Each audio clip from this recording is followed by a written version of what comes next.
বলেছে যে ভায়াবিলিটি, একটা পোলেন গ্রেন বেরিয়ে থাকার পর তার কতক্ষণ থাকে ফার্টিলাইজ হওয়ার ক্ষমতা, ফার্টিলাইজ করার ক্ষমতা, সেটা হচ্ছে ভায়াবিলিটি বলা হয়। এখন এই ভায়াবিলিটি 30 মিনিটও হতে পারে, কয়েক মাসও হতে পারে। কার কার ক্ষেত্রে 30 মিনিট না, আমরা যদি গম, ধান এদের ক্ষেত্রে দেখি তাহলে তাদের ভায়াবিলিটি, পোলেন গ্রেনের ভায়াবিলিটি 30।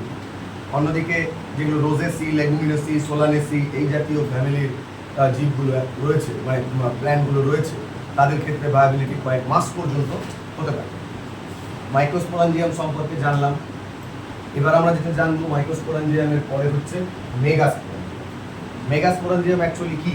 মেগাস্পোরাঞ্জিয়াম অ্যাকচুয়ালি হচ্ছে female reproductive part of a flower.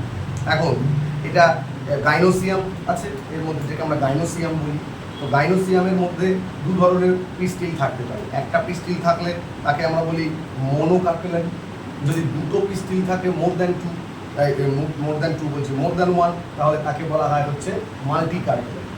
এখন মাল্টি কার্পেলারি ফিউজ টুগেদার, মাল্টি কার্পেলারিগুলো একে অপরের সাথে এরকম মিশে গেছে, ফিউজ হয়ে গেছে টু ফর্ম দ্য সিন কার্পাস। অর্থাৎ মাল্টি কার্পেলারি গর্ভপত্রগুলো যদি যুক্ত হয়ে যায়, যুক্ত গর্ভপত্রী বাংলায় বলে, যেটাকে আমরা বলি হচ্ছে সিন কার্পাস। আর যদি ফ্রি থাকে মাল্টি কার্পেলারিগুলো বা কার্পেলগুলো, তাহলে তাকে বলি অ্যাপোকার্পাস। এরপর বলেছে পিস্টিল। পিস্টিলের মধ্যে কি কি ভাগ আছে না, ফিমেলের মধ্যে পিস্টিল যেটা রয়েছে সেই পিস্টিলের মধ্যে ভাগ রয়েছে 3টে। কি কি? একটাকে বলা হয় স্টিগমা, তাহলে একটা হচ্ছে আমাদের স্টিগমা, একটা হচ্ছে কি স্টিগমার পরে হচ্ছে স্টাইল, আরেকটা কি স্টাইলের পরে হচ্ছে সিগমা, স্টাইল আর ওভারি অর্থাৎ গর্ভাশয়। তো এখন সিগমা মানে স্টিগমা যেটা, সেই স্টিগমা বাস্তবে কি? স্টিগমা বাস্তবে পোলেন গ্রেন ওর মধ্যে পড়ে। This is the landing platform of pollen grain. This is feathery অর্থাৎ পালকযুক্ত, স্টিকি অর্থাৎ আঠালো, এবং but it may differ from flower to flower, অর্থাৎ আলাদা আলাদা ফ্লাওয়ারের ক্ষেত্রে আলাদা আলাদা রকমের স্ট্রাকচার হয়। স্টাইল, স্টাইল কেমন?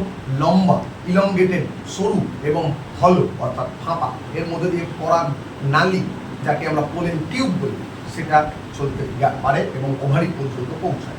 ওভারি এটা হচ্ছে বেসাল, মানে নিচের দিকে বেসে অবস্থান করে, এবং বেসাল পার্ট আকারে বড়, গোলাকার এবং স্যাক লাইক স্ট্রাকচার, থলির মতো স্ট্রাকচার। ইনসাইড দ্য ওভারি এখানে একটা ক্যাভিটি প্রেজেন্ট থাকে ওভারির ভিতরে, যাকে আমরা বলি হচ্ছে লোকিউল।